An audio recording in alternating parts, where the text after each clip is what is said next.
Hello guys. So welcome. So आज मैं video alternative current पर कंटिन्यू करने वाला हूँ। मैंने प्रॉमिस किया था पिछले क्लास में, राइट, कि मैं इस टॉपिक को कवर करूँगा, कंटिन्यू में रखूँगा। मैं इस चैप्टर में पिछले क्लास में बात किया था एसी और डीसी में डिफरेंस क्या होता है। एसी टाइम के साथ चेंज होते रहता है, उसकी मैग्नीट्यूड कभी ऊपर कभी नीचे होते रहेगा, डीसी में फिक्स रहेगा। तो मैं अब जो हमें एक्चुअली में क्लास 12 सीबीएसई के लिए पढ़ना और इंजीनियरिंग एंट्रेंस के लिए पढ़ना है, मैं उस पर बात करने जा रहा हूँ, अल्टरनेटिंग करंट का। ठीक है। हमें कहाँ से स्टार्ट करना है, और उसमें मैं ये एक और चीज़ बता देता हूँ, मैं ये वीडियो जो है शॉर्ट रखूंगा कि आप लोग एक एक टॉपिक नोट डाउन करते जाओ, वो टॉपिक हो जाएगा, नेक्स्ट टॉपिक लाऊंगा। So it will be easy for you all guys to go through that, है ना। और उसमें कोई भी डाउट है so you go in the comment section. ठीक है। मैं स्टार्ट कर रहा हूं। Now we know the meaning of AC each and everything. मैं अब स्टार्ट करने जा रहा हूं एसी। ठीक है। अपने जो पोर्शन में है उस पे रिलेटेड। ठीक है। एसी सबसे पहले रेसिस्टर सर्किट के लिए होता है। देखो 5 चीज बहुत इंपॉर्टेंट है इस चैप्टर में। क्या क्या है?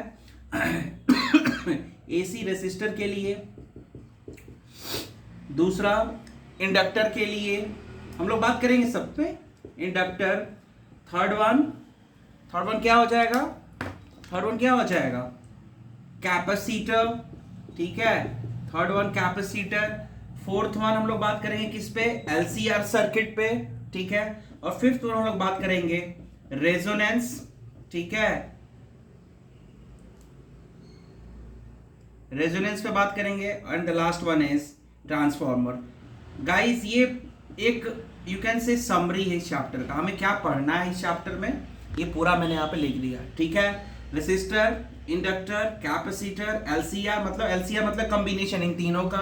रेजोनेंस हम बात करेंगे क्या होता है, एंड ट्रांसफॉर्मर कैसे क्या होता है। तो ये पांचों चीज को मैं इस जो वीडियोस बनाऊंगा उसमें कवर करूंगा। ठीक है। सबसे पहले हम बात करते हैं एसी रेसिस्टर सर्किट में। एसी का जब ये इंसर्ट कर दे, एक रेसिस्टर को इंट्रोड्यूस किया जाएगा तो उस पर क्या इश्यू होगा, क्या फर्क पड़ेगा। Let start from resistor. Now guys ये बहुत ही इंपॉर्टेंट टॉपिक है, थोड़ा ध्यान से।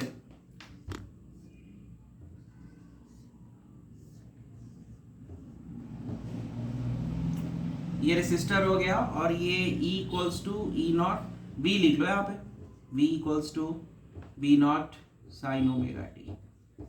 ठीक है। ये गाइस ये जो सिंबल यहाँ पे मैंने ऐसे किया है ना, ये सिंबल किस चीज का होता है? अगर कहीं भी आप कोई सर्किट देखो इस टाइप का डिजाइन, तो ये अगर ये सिंबल अगर आपको दिख रहा है तो ये सर्किट मतलब कौन सा, किस टाइप का ये सर्किट है? Alternating source. डीसी सोर्स होता तो अगर कैसा होता सिंबल? इस टाइप का होता, है ना। ये सोर्स कैसा है? अल्टरनेटिंग। दैट्स वाई ये ऐसा यहाँ पे नोटेशन दिया हुआ है। ठीक। अब हम लोग यहाँ पे घूमना शुरू करते हैं। ठीक है। घूमो। सर्किट करंट में क्या हो रहा है? सर्किट में करंट फ्लो होना शुरू हो रहा है। तो हम लोगों ने एक लॉ पढ़ा हुआ है, किरचॉफ्स वोल्टेज लॉ, कि सम ऑफ पोटेंशियल जो होता है एक किसी क्लोज सर्किट के अराउंड में क्या होता है? जीरो। किरचॉफ्स वोल्टेज लॉ में क्या कहा जाता है कि sum of potential around a closed circuit, ये सर्किट क्लोज्ड है तो उसकी वैल्यू क्या होती है? जीरो। तो यहाँ पे हमें पोटेंशियल ऑलरेडी पता है कितना है, V not sine omega t. और यहाँ पे हमारा पोटेंशियल कितना हो जाएगा? अगर करंट आई फ्लो कर रहा है तो यहाँ पे पोटेंशियल का फॉर्मूला क्या होता है? V equals to I R. तो यहाँ पे क्या हो जाएगा? आई आर नाम का करंट जा रहा है तो यहाँ पे पोटेंशियल क्या हो जाएगा? Minus I are. और अभी भी मैंने क्या बताया कि सम ऑफ टोटल क्या होता है? जीरो। और माइनस क्यों लिखा? क्योंकि रूल है, साइन कन्वेंशन है ना। यहाँ पे हम लोग माइनस ले लिया जाता है। ठीक है। क्योंकि टोटल अब ये किसके इक्वल होगा?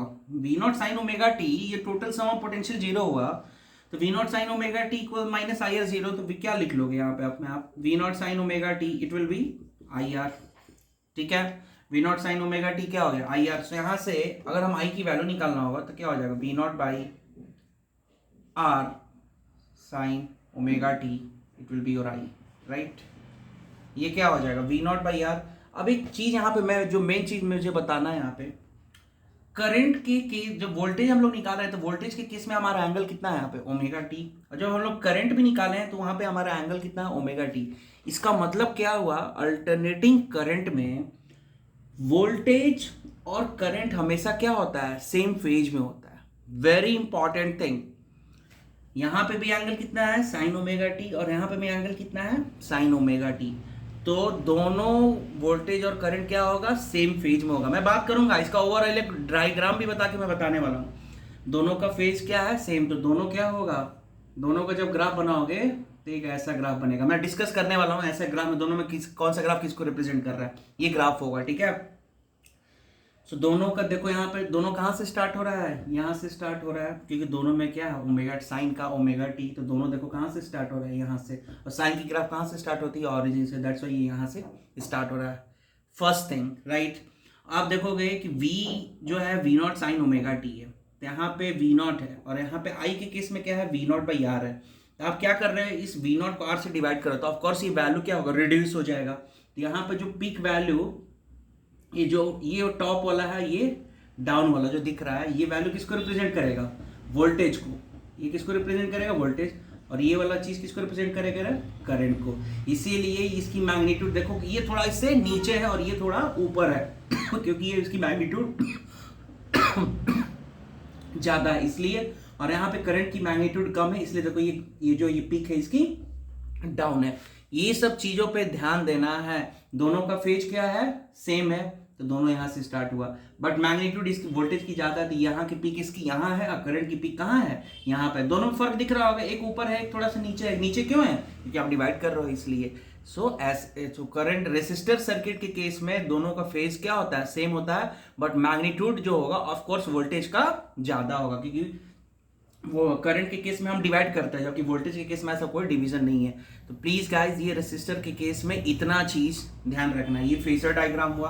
अगर हमसे ये भी देखा, कहीं कहीं बुक पढ़ोगे आप तो लिखा रहेगा वोल्टेज भी यहाँ पे है और आई भी यहाँ पे है, क्योंकि दोनों क्या है, सेम फेज में, इसीलिए अलोंग द सेम लाइन, क्योंकि डिफरेंस दोनों का क्या है, जीरो है ना, तो दोनों सेम लाइन पर रह जाएगा। नहीं कहीं कहीं किसी बुक में देखोगे ऐसा भी डायग्राम क्या होगा, ये वोल्टेज वाला थोड़ा सा यहाँ पर रहेगा और करंट थोड़ा सा इससे पीछे रहेगा। दोनों सेम फेज में ही है, that's why on the same line, but difference क्या है, इसकी मैग्नीट्यूड ज्यादा है और आई थोड़ा पीछे है, क्योंकि इसको आर से डिवाइड कर रहे हो इसलिए। तो प्लीज गाइस ये मैक्सिमम इतनी ही चीज इसमें पूछा जाता है। तो ये सेम फेज में होता है बट करंट की मैग्नीट्यूड कम होती है। तो these are the things in resistor circuit. इन एसी में क्या वर्क होता है, क्या उसके प्रिंसिपल्स होते हैं, ये है। तो नेक्स्ट वीडियोस में मैं जब आऊंगा इंडक्टर और कैपेसिटर को एक ही वीडियोस में लाऊंगा, बट ये बहुत important, current and voltage in resistor circuit are in the same page. So hope you guys like it. कोई भी डाउट्स हो तो यहाँ पे कमेंट सेक्शन में मेंशन करो आप, और कमिंग वीडियोस में इंडक्टर और कैपेसिटर पर मैं आगे बात करूंगा। इस चैप्टर को मैं पूरी तरह से डिस्कस करने वाला हूँ। Hope you guys understood. कोई भी any doubts you please mention in the comment section and hope you like it. So please like and subscribe, don't forget to do that thing. So it will very good for me and for you also, है ना। So have a nice day, enjoy, till then bye bye.